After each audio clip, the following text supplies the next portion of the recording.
साथ गन्नौर से निर्दलीय विधायक देवेंद्र कादियान हैं। सर, आप जैसे जो युवा विधायक हैं, नए विधायक हैं, उनके लिए इन 2 दिन के अनुभव को आप कैसे देखते हैं? देखिए, ये जो दो दिन की वर्कशॉप थी, मैं सबसे पहले धन्यवाद करना चाहता हूँ सरकार का, क्योंकि मैं मानता हूँ सबसे ज़्यादा यदि लाभ हुआ है तो जो साथी नए चुन के आए हैं, जिसमें स्वयं मैं भी हूँ। 40 विधायक ऐसे हैं हरियाणा में जो पहली बार चुन के आए हैं, और बहुत सारी चीज़ें हमें यहाँ सीखने को मिली कि एक अच्छे विधायक को अपने क्षेत्र में किस तरीके से उसकी कार्यशैली होनी चाहिए, विधानसभा में उसका आचरण व्यवहार कैसा होना चाहिए, और एक बेहतर तालमेल, चाहे वो किसी भी दूसरे दल की बात हो। जब हम इस भवन के अंदर जब हम विधानसभा में बैठते हैं तो हमें केवल लोगों के मुद्दे के बारे में सोचना है, ना कि सोचना हम किस पार्टी से आते हैं, किस दल से आते हैं।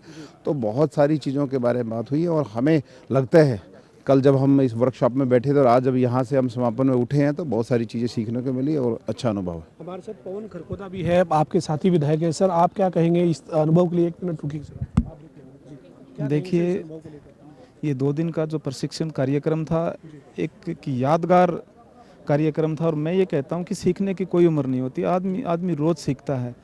और इसमें जितनी भी हमारी विधानसभा की कमेटीज़ हैं, जिसको हम मिनी हाउस बोलते हैं, उनको लेकर भी विस्तार से चर्चा हुई कि आपके विधानसभा में कितनी कमेटी होती है और कौन सी कमेटी कितनी प्रभावशाली है, और अपनी बात आप कैसे रख सकते हैं, और अपने क्षेत्र के मुद्दों को भी उस कमेटी के माध्यम से आप कैसे आगे बढ़ा सकते हैं।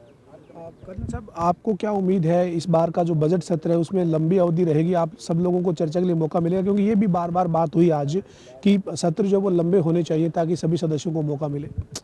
देखिए, बिल्कुल अहम सवाल आपने उठाया, और हम सब ने अपने सजेशन दिए हैं। और जहाँ तक एक जन प्रतिनिधि होने के नाते हमने अपने क्षेत्र के हिसाब से, चाहे वो युवाओं की बात हो, चाहे किसानों की बात हो, चाहे गरीब वर्ग की बात हो, हमने अपने सुझाव दिए हैं। और हमें पूरी उम्मीद है एक बेहतर बजट आएगा जिससे हमारे क्षेत्र का भी ख्याल रखा जाएगा।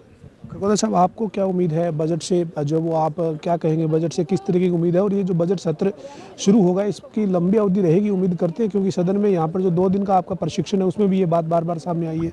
देखिए, निश्चित तौर पर बजट अवधि के लिए काफ़ी लंबी चर्चा हुई है, और इसको बढ़ाने को लेकर भी अंतिम निर्णय है वो हमारे विधानसभा के स्पीकर साहब के पास उसके अधिकार हैं।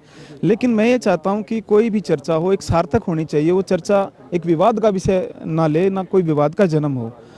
और 2 दिन के इस प्रशिक्षण शिविर में काफ़ी कुछ सीखने को मिला है कि हम कैसे अपनी बातें प्रभावी ढंग से विधानसभा के पटल पर रख सकते हैं। एक सामाजिक दायरे में रहकर हम समाज के लोगों की, अपने क्षेत्र के लोगों की, और क्षेत्र के लोगों के साथ साथ अपने स्टेट के, अपने राज्य की उन समस्याओं को प्रमुखता के साथ हम कैसे रख सकते हैं, उन काफ़ी विषयों पर चर्चा हुई है। बहुत शुक्रिया सर। हमारे साथ 2 विधायक थे, पवन खरखोदा से जो विधायक हैं बीजेपी के, और निर्दलीय विधायक देवेंद्र कादियान थे, जिन्होंने 2 दिन का जो विधायकों का ओरिएंटेशन कार्यक्रम रहा है उसमें जो तमाम चर्चा हुई है उसकी जानकारी दे रहे थे। और ये कह रहे हैं कि इस तरह के ओरिएंटेशन कार्यक्रम का जो नए विधायक हैं खासतौर पर उनको फ़ायदा मिलता है।